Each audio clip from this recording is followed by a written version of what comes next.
Hello folks, Everchanger here, and welcome back to more Pokemon Blaze Black 2. Last time, we drove Team Plasma out of the Castelia sewers, and we also caught a bunch more Pokemon. And this time, we are going to be heading off to the Castelia City Gym and attempting to take it on. But first things first, I think we want to reorganize our team a little bit. I think what I want to do is I want to switch Victini into the front, and we are going to take the item and move it over to Victini and swap those items, and I think I actually want to take the experience share and give it to Houndoom, because Houndoom is going to also be instrumental in this gym, I have a feeling. I'm going to switch Lucario up over here because I feel like Servine's not going to be very useful in this gym whatsoever. But anyway, let's head all the way across the city here. Man, this place is pretty huge. And we are going to make our way over here to Gym Street. Now, I could head on over and rematch the Game Freak guys in the building, but I think we're actually in a pretty decent position for this gym, so I think we're just going to head right on in. Now, this gym is a little bit strange. Hello, you're probably tired from wandering all over the crowded streets of Castelia City, looking for Team Plasma and the gym leader. So here, I'll give you this. Fresh water, very much appreciated. The theme of this gym is none other than cocoons. You head upward by going inside the cocoons and traveling up the threads. The threads are definitely connected to Burgh. Eventually. This gym is really weird, just watch this. Like, that is so messed up. It just sucks you in, and it transports you around this gym. So, we kind of have to explore this gym a little bit, which is a little interesting, because the first two gyms of Black and White 2 don't really have an exploration element whatsoever to them. So this pretty much introduces the idea of having an actual puzzle in a gym. In this case, it's simply exploring around and discovering the path to the gym leader. Alright, we're going to be pretty much blasting everything in this gym with Incinerate, because pretty much everything in this gym is weak to fire, which is very important. Everything here is bug type, for better or worse. And luckily, Victini's psychic type weakness to bug is nullified by the fact that it is also fire type, so it pretty much neutralizes that weakness. So we're pretty much going to want to blast everything we can with Incinerate and just see what sticks. It's going to be especially useful for Pokemon like Burgh here, which are both grass and bug, which means it will take quadruple damage. Miraculously though, it actually survived that attack. That is surprising to me. Alright, it looks like they're actually packing a hidden power, which isn't very good against Victini, which can definitely be good. Okay, that brings down Burgh. Now, I suppose a side effect of this being an exploration-oriented gym is that there are quite a few trainers in here. The other gyms only had around 2 trainers. I believe this one has more like 3 or 4, or maybe even 5. So we're going to be doing quite a bit of fighting in this episode, because once you defeat a gym leader, you cannot rematch any of the gym trainers in the gym. So we're definitely going to want to fight every trainer that we can find in here before taking on the gym leader. Because if we don't, that's pretty much wasted experience, and we don't want that, especially since that experience can go quite far in the fight against the gym leader. Alright, luckily we got a critical there, even though that guy was boosting his defense. And that brings down our first gym trainer in the third gym. Now there are a bunch of different ways you can go in here, so it's possible we might get a little bit lost in here. The interesting thing about this one is it has no gap. I believe, yes, a trainer will come popping out of it. So that's something you're going to have to keep in mind going forward here, is if there's a cocoon with no opening to it, it probably has a trainer, and that's probably the way you're going to want to go. Alright, we got Shelmet here, which is a really odd Pokemon. It's literally just a shell with lips coming out of it. Like, it creeps me out, man. But, of course, Incinerate is still gonna do us wonders against this thing, because it's taking super effective damage. Alright, it's using Curse, which could be a little bit bad because it's raising some of its stats. Fortunately, I'm pretty sure Incinerate is a special move, so raising physical defense, I'm pretty sure, makes no difference. As we saw right there. Struggle Bug doesn't do very much against Victini because it only takes normal damage. And I think we're gonna Headbutt just because that thing is very close to being unconscious. Bam. Of course that was a critical hit. Couldn't give us a critical hit when it actually mattered, could you, game? And we've also got a Carablast coming out. These Pokemon are interesting because in the main series, the only way to get Carablast and Shelmet to evolve is to trade them for each other. If you trade them for anything else, nothing is going to happen. Luckily though, however, I'm pretty sure this hack has added in a special item and other special conditions for Pokemon evolutions that require trading. So we should be able to do those evolutions in this hack even though trading is not possible. Which is definitely appreciated because otherwise this hack would be a little bit pointless as a 649 hack because otherwise other Pokemon wouldn't be available and that wouldn't be good. Alright, Endure is another one of those moves that I really just don't like to see in the main series because it's basically a stall tactic. If you see it in the single player in the main series, it basically just delays the inevitable and nothing more. I know Endure has its uses in competitive play, but the AI is not smart enough to make use of it in that way in the main series. So it really just delays the inevitable. It's quite frustrating, I'll be honest. Alright, got a Beautifly coming in, which is interesting. Fully evolved bug types. Now the thing is, you don't really have to worry about fully evolved bug types as much as you would fully evolved Pokemon of other types, because bug types tend to reach their final stage relatively early in terms of levels. So you don't really have to worry about it that much, although Generation 5 did introduce quite a few very, very powerful bug types that you're going to have to watch out for later on in the game when they become more commonplace. Unfortunately, it looks like I'm almost out of Incinerate here. I think what I want to do is I want to try and take down all the trainers in the gym before healing, so I think we're going to have to be a little bit more conservative with our use of Incinerate going forward here. Hiding makes battle instincts dull, you know? Whatever that means. Alright, this should bring us down to this spot, which has another trainer hiding over here. You thought you could get in through here? Think again. Aha. Alrighty, so I believe everyone in here is a Harlequin. Oh my word, he has 5 Pokemon. That's a lot. The odd thing is, as we've already established, Burgh is an artist, but there are no artist trainer classes in this gym. It seems odd. I don't think there are actually artists. No, there are artists in Generation 5, at least I'm pretty sure there are.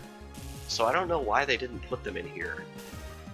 And if they're not in here because they weren't in Generation 5, then why aren't they in Generation 5 when you have a gym leader artist? I mean, seems like it would have just been an obvious choice. And Victini is paralyzed, which is not good.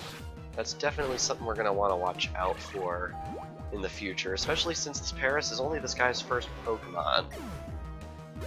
Alright, what's he throwing out at us next? A Yanma. I think what I want to do is I want to switch over to Houndour because Victini is paralyzed and that's no good. And I think Houndour could use a little bit more battling experience, especially since I think Houndour is actually pretty close to evolving, believe it or not. So we're going to want to try and fight with it a little bit more. Hopefully this will bring it down. We don't want to get hit by too many sonic booms, because those deal exactly 20 damage every time, and early on in the game that can be pretty scary. Alright, down goes Yanma, get a lot of experience for that, and now we've got a Mothim coming out. I think we're gonna keep fighting. Mothim is weird. Mothim, I believe, is one of the last Pokemon that people discovered to exist in Diamond and Pearl, right when the game came out. And that's because Burmy evolves depending on gender. If it's female, it evolves into a Pokemon called Wormadam. And if it's male, it evolves into Mothim, which is an interesting little evolutionary branch, but people didn't actually pick up on that when they were playing through the game usually, so they sort of forgot Mothim exists unless they luckily caught a male Burmy. Which, if I'm not mistaken, is actually rarer than female Burmy. I think that's how that works. We're in a little bit of an awkward spot. I think I'm just going to send in Lucario and smash this thing with a return, because even though it's not super effective, Lucario's return is quite powerful. Alright, so we got a Butterfree right here. I believe we've seen a Butterfree before. Maybe we haven't. But either way, we're not going to be seeing this one for long because, oh wow, it actually took that hit. And we're Stun Spored again. I think I'm going to have to actually make a pit stop back at the Pokemon Center after this fight, because this guy's actually doing a decent amount of damage to our guys. And of course, fully paralyzed. That's frustrating. Alright, come on. Good, we made contact. That'll bring down Butterfree. And Lucario gets level 26. And Houndoom gets level 24, which is definitely awesome. And it looks like we got yet another Pokemon coming out here. This is Beedrill, which is basically the gag Pokemon of the anime. If anyone's ever going to piss off a Pokemon, it's going to be Beedrill. Fortunately, it doesn't look like it has too many attacks that are good against Lucario, so it looks like we'll be able to tank these moves. And it looks like we got beyond our paralysis, and we took it out in one hit, which is quite surprising actually. I expected it to take that. And down goes Harlequin Gary. Very awesome. Now what's also awesome is Houndour evolves at level 24.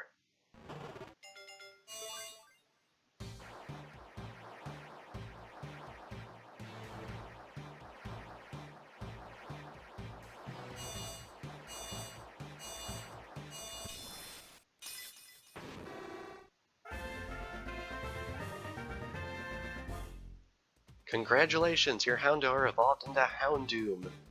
Gotta admit something, Houndoom is probably one of my favorite Pokemon, and I think its Mega Evolution that it got in Generation 6 is awesome.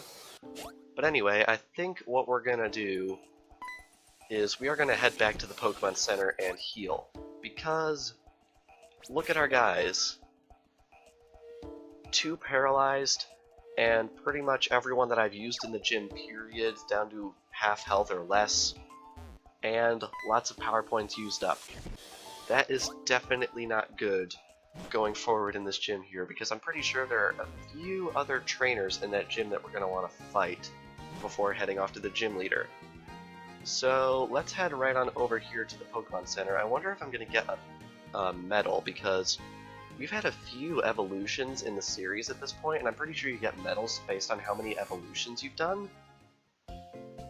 No, we're actually not. That's a little bit unfortunate.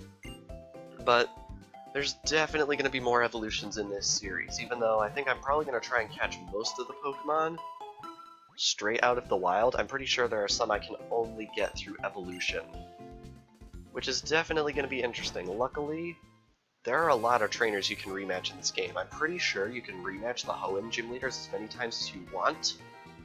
I think you can even do it same day. And you can also rematch the guys in the Game Freak building, and that's only the trainers we've encountered so far. There are lots of other places that we can rematch trainers, and we're definitely going to want to take advantage of those later in the series. But anyway, here we are. I think I want to try and explore over this way. Actually, no, there's another cocoon over down on the bottom floor. I think there's actually a trainer that'll come out of that. Am I correct about this? no. Actually, no. On second thought, I think that's the shortcut back to the bottom floor from the gym leader. And this actually comes out over here, so a little bit redundant there. So I think the only way we can go is over this way, which is the way we've been going, so I think that's pretty good. And then we can head down this way. Yeah, this gym is pretty confusing, because instead of it being very straight line based, it's very random and curvy based. Alright, so now we're up here. Gonna want to fight this guy. You're just one step away from being able to challenge Burgh. So wait, is this the last trainer? I would be pretty surprised if it was. We'll have to see. Harlequin Anders. I wonder if he's derpy. Wonder if anyone's gonna get that reference. Alrighty, we have a Dwebble out here. Unfortunately, Dwebble is part rock, which means it will resist Incinerate right here. So I think we're gonna try Confusion, which actually does quite a bit of damage, which is good.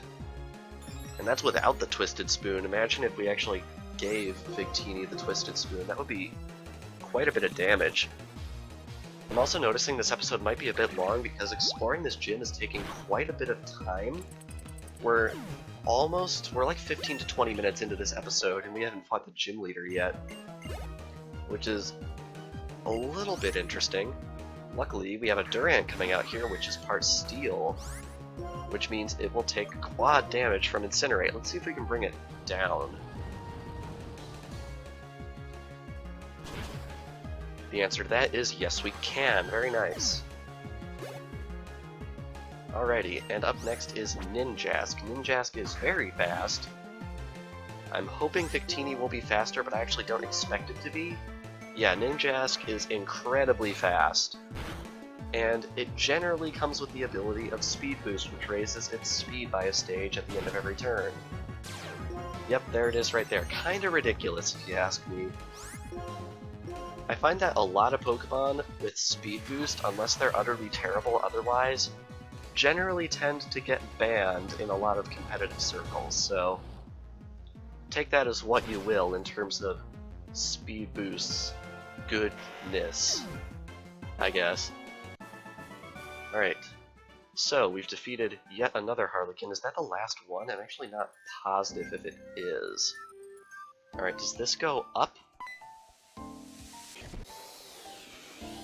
No, that just takes me over here. And then this one goes back down, correct? Yeah, this one just comes back down, so I think, unless I'm mistaken, we're at the gym leader. I don't think I want to heal, because honestly, we didn't take that much damage in that last fight. So I think we're just gonna go for it. Yep, that'll take us right up here, into this really odd little cocoon area with a lot of colored water and paints and stuff. Burgh is an interesting guy. But anyway, I think now that we're almost 20 minutes into this episode, I don't think we should waste any time. Good work back there in the sewers. My Bug-type Pokemon have been scurrying with excitement about getting to battle you. I'd say my Bug-type Pokemon are pretty great. Come on, let me brag a little. Vespiquen's body is a beautiful dress. It's resilient and reliable. My ace is Leavanny. It's really the best. I think it's so sweet how it makes clothes for other Pokemon out of leaves. Of course, I'm really proud of all of my Pokemon. Well now, let's get right to it. So long story short, I got absolutely destroyed. And we are now back at the Pokemon Center getting our Pokemon healed. I'm not going to include that utter mess of a fight in the video, because it really was an absolute and utter mess. Like seriously, we paid out about 600 money to the winner, and I didn't use too many items in the battle, but we are fresh out of our fresh waters. So I'm gonna have to buy quite a few healing items for this fight because, oh wow, was it ridiculous. Alright, we're gonna buy, let's say 10 super potions. Luckily, he didn't actually inflict any status effects on me during the fight, so that's good. Alright, so here's my plan. I've decided that I'm going to switch Servine into the front instead. I'm not going to worry about switching the Amulet coin over, because Victini is definitely going to see some use in this fight. But I have a feeling Leech Seed is something I'm definitely going to want to use. Because his first Pokemon that he sends out is an absolute tank. So we're just gonna try this again, because holy wow, that was terrible. I'm just gonna cut back up to starting the fight because yikes. I lost again! I lost again, and it was so absurdly close. Oh, this is the worst day of my life. Oh, I'm like mad right now. Like, man oh man, am I upset about that.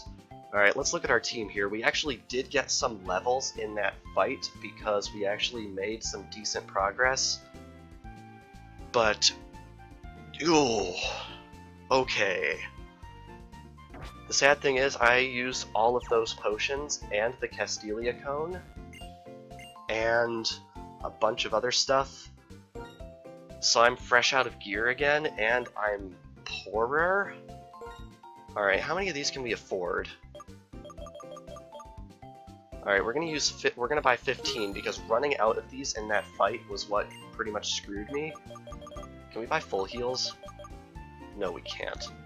I'm going to buy Awakenings because he has Pokemon that can put us to sleep.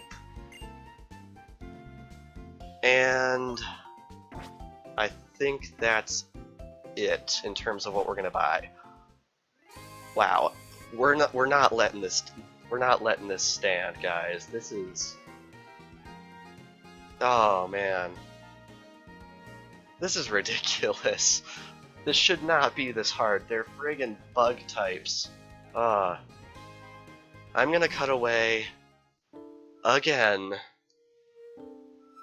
and I'll meet you guys at the gym leader. Alrighty, I've changed around pretty much everyone's hold item for this attempt as well. Oh man, I just checked. My recording is at 50 minutes. Yikes. Anyway, Servine has the Miracle Seed. Houndoom has the Experience Share. Lucario has the Leftovers. Victini has the Charcoal. Fluffy has the Quick Claw. And Nidorino has the Amulet Coin, because I know Nidorino's gonna somehow wind up in this fight out on the field at some point. So we're gonna speed through this speech for yet another time. And let's again get right to it. If I lose again, I don't even know. This should not be this hard. Yikes. Like, all my guys they all have level parity. That's the thing, they're all pretty much at the level of this guy, so I don't even know how this could possibly happen. Alright, we're gonna let off a Leech Seed right here, and it connects, which is good. Honestly, had Leech Seed missed right there, I probably would have just reset the game and tried again, because I need that Leech Seed off on Vespiquen, like, yesterday. Because it's very defensive. This thing is pretty much the defensive tank of absurdity right here. Alright, I'm going to send out Fluffy to get a paralysis off on this thing. Since I've cut the previous 2 attempts, you guys, I have to remember that you guys weren't there for the other 2 attempts, but oh my word, it was ridiculous. Oh yes, we get Static! Oh, that's a good break. That is a really good break. Alright, Fluffy has the Quick Claw on, so I guess that gives us pretty much a free turn to do something. Well, actually, you know what? I think I want to keep Fluffy alive as long as I possibly can, because we're going to want to paralyze something later. I can tell we're going to want to do that. Who am I going to switch over to? I am going to switch over to Victini. Unfortunately, in the last attempt, Vespiquen had his defenses up really high, so I used my Dire Hit on Victini. So I don't have that anymore now because I used it, which is really unfortunate. I was really banking on the criticals against Vespiquen here, but one thing I did realize from my first 2 attempts that using Incinerate on this thing probably isn't very much worth it. Although we are holding the Charcoal, let's see what happens now that we're holding the Charcoal. Because that will power up Incinerate like 150%, I think? Okay, that actually does a relatively decent amount of damage though, now, so that might actually be worth using. But yeah, this Vespiquen, it has leftovers, it has multiple moves that decreases its defense slash, increases its defense slash heals it and stuff like that. It's basically the textbook staller, and when I say textbook, I mean honors student textbook. Because it's using Roost, and that's probably going to bring it back up to full health again. Correct? No, actually. Although there's that leftovers that I have to worry about. Alright, we're going to take some health with that Leech Seed right there. That Leech Seed is probably going to save our butts against this thing. I'm going to try Headbutt just to see if it actually does more. Which it does not, now that we have the Charcoal equipped. We're going to have to keep that in mind. I really hope this Paralysis can take effect more times than not, because last episode I feel like that Paralysis didn't really do very much for me, and I really needed to do very much for me in this fight, because the less this thing can heal itself and ridiculous stuff like that, yes, there we go, it's paralyzed. The less it can pull off healing, the better. Also, one thing I did become aware of is Burgh only has one healing item, and that is a single Hyper Potion. I kind of want him to waste it on this Vespiquen right here, because honestly, even though it's super defensive, I feel like it's one of the lesser threatening members of his team, now that we have it seated and paralyzed, and it's mostly a defensive rather than an offensive Pokemon. So I have a feeling he's going to heal it right here with his potion. Yes, he does. That will prevent him from using his Hyper Potion later on in the fight, which I think will be very good, considering his use of a Hyper Potion last time kinda screwed me up a little bit. Unfortunately, its defenses are now so sky high, I feel like using Incinerate isn't really worth that much, plus we only have 5 uses of Incinerate left, which is bad. I do think, however, that Headbutt has an increased critical hit ratio. You know what, I'm actually going to check that real quick, right after this whole end of turn animation of healing and not healing and stuff like that takes effect. I'm going to check, does Headbutt have an increased critical ratio? No, but it has a side effect of flinching. That's something that would be very nice to have take effect at some point. It didn't take effect at all in my last attempt. It'd be really nice if we could get a flinch off. But yeah, if we can just get this thing down this time, I think we'll be good. Luckily, the Paralysis seems to be being kinder to me this round. Alright, we got the flinch off, which is very nice. And it looks like our Leech Seed actually outpaces its leftovers. So as long as it doesn't roost, we'll be good. Or we could get a critical, yes! Down goes Vespiquen, and I believe everyone on our team is still alive, which is good. Alright, up next is Leavanny. I am going to keep Victini out because Leavanny has a quad weakness to Fire-type moves, and I really want to exploit the Charcoal with Incinerate right here. It knows Shadow Claw though, which is very bad. Luckily, it appears to have done a little less than half, and we've done more than half, which is good. The thing is, I'm pretty sure this Leavanny is holding a Life Orb, so I think the safer bet would be to stall with Hyper Potions on Victini, because since he doesn't have the Hyper Potion, this is where the Hyper Potion kicked in on my last attempt, and it wound up me using up a ton of Hyper Potions and losing Victini. But since Leavanny's down right here, it can start using... Why did you use X Scissor? That's weird. We can stall it by healing and let it kill itself with Life Orb damage, which I think, honestly, after 2 attempts of this guy, I think any strategy that we have available to us, no matter how cheap, we should probably exploit, because this guy is pretty darned insane. Alright, so we're going to Super Potion again. Heal up our guys. Alright, I'm really counting on this life orb damage. Will it be this turn? No. That's why I bought more super potions than last time, because I ran out real quick because Livani was healed by hyper potion, then I tried this strategy until I ran out of potions, and Victini, I had to lose Victini. So now that we have Livani down and Victini still alive, I think that will give us a really good position. Man. Honestly, I think our failed episodes our failed fights were probably worth putting together into like a bonus episode, so I might do that. Alright, Incinerate is special 30 out of 100, Flame Charge is physical 50 out of 100, it raises the user's speed. I'm gonna want that speed, I think. I'm going to replace Incinerate with Flame Charge. Now, I think Flame Charge will actually inherit the 4 power points in this generation, I believe is what they did to make sure you couldn't heal power points by toggling TMs back and forth. You know what, I'm gonna check that right now. How many power points does Incinerate have? I mean, oh wow, Flame Charge is full 20. Oh, that is a really good break.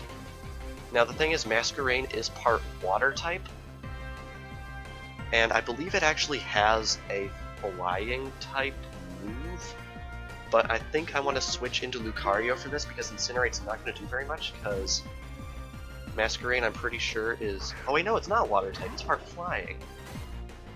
Wow, that was actually a big brain fart. I hope that doesn't come back and bite me, because that would be bad. I think I might have made this mistake in the last attempt of this fight as well. Luckily, Return is still quite powerful.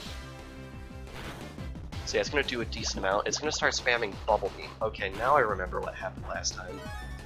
Last time, before it used Bubble Beam, it used Double Team 4 times, which was incredibly bad. But I actually also got lucky with a critical hit on a return that I managed to connect, and I brought down Masquerain. So we're just going to have to see how this goes. I really want this return to connect, which it does, otherwise it would spam Double Team more, and we bring down Masquerain with a critical. Oh man, this is going so much better. Honestly, the first attempt of this fight was just an embarrassment, and the second attempt of this fight was absolutely tragic. I'm probably going to put together a bonus episode of those, just because. Oh my word. Yeah, I've decided I'm actually going to do that. Link in the description for an unlisted bonus video showing my 2 failed attempts at this fight, because oh my word. Alright, we've got Parasect coming out, which I believe is Bug/Grass.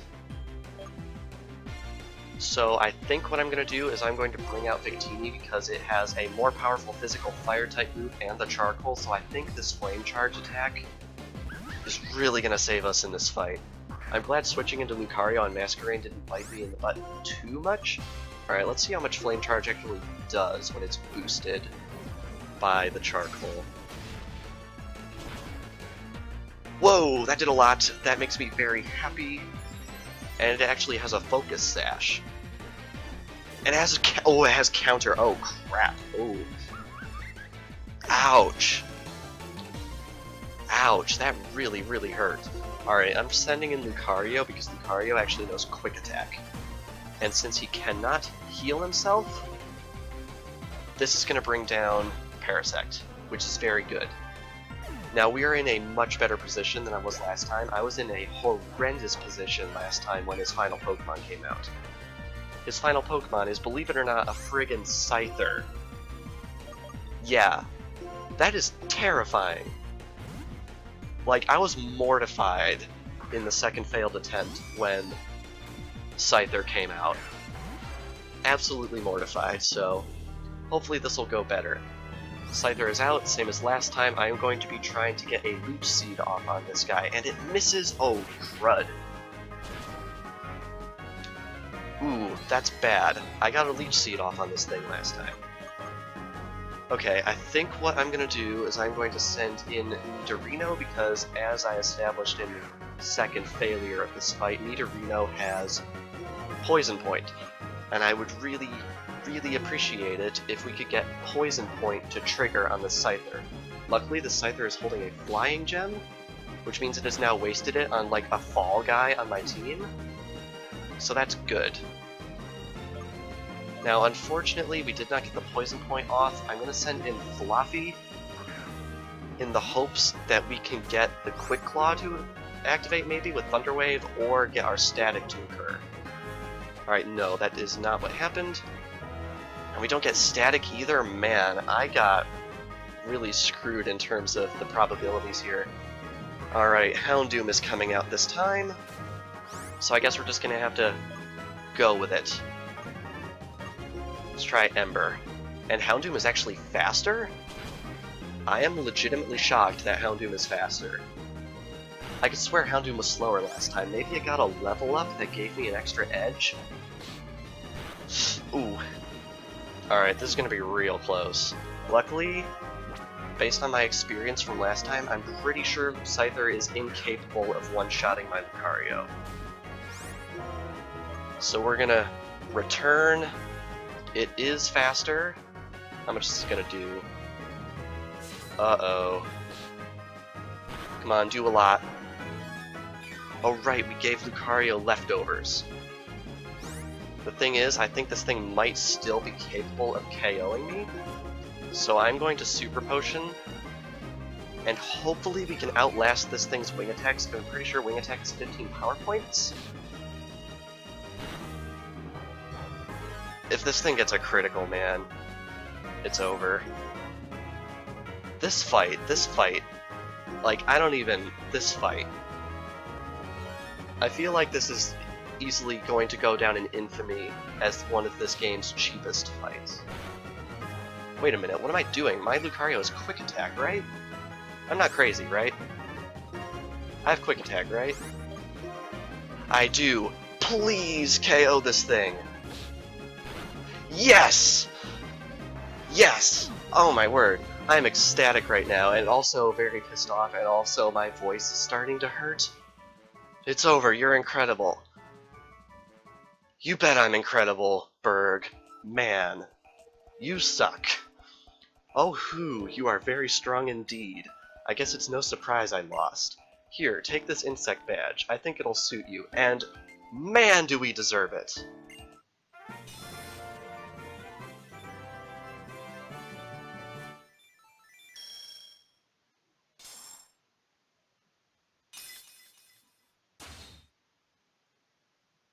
David received the insect badge from Burgh after like an hour and a half of trying to beat this guy. Wow. Oh, the insect badge suits you even better than I thought it would. If you have 3 badges, Pokemon up to level 40 will obey you, including traded Pokemon. And, you know what? I'll also give you this. TM81 X-Scissor. Very nice. X-Scissor only deals damage, but for a Bug-type move, it's strong. I'm the best guy to tell you this. It's the little things that count. Okay! We actually beat Burgh this episode. I was legitimately terrified. Alright, we are heading out right now to heal up our guys, because that was ridiculous. Oh my word. There's a clock down in the bottom corner of the C gear right there, so you can tell how long I've been at this. Man. That was ridiculous. I didn't think I'd have an episode this quick that deserves a full-length outtake reel. But there you go. Oh man. Alright, let's take our Pokemon for a few seconds, get them healed up. And man, oh man, oh man, oh man, oh man, am I glad that we got the insect badge. So, this past episode... you know what happened this past episode. And then, next time on Pokemon Blaze Black 2, we're going to be doing something a lot more laid back. I'm not entirely sure what it's going to be. It's probably just going to be heading out to that area in the sewers and catching more Pokemon. But I need a break after that. Oh wow. So without further ado, I will see you guys next time.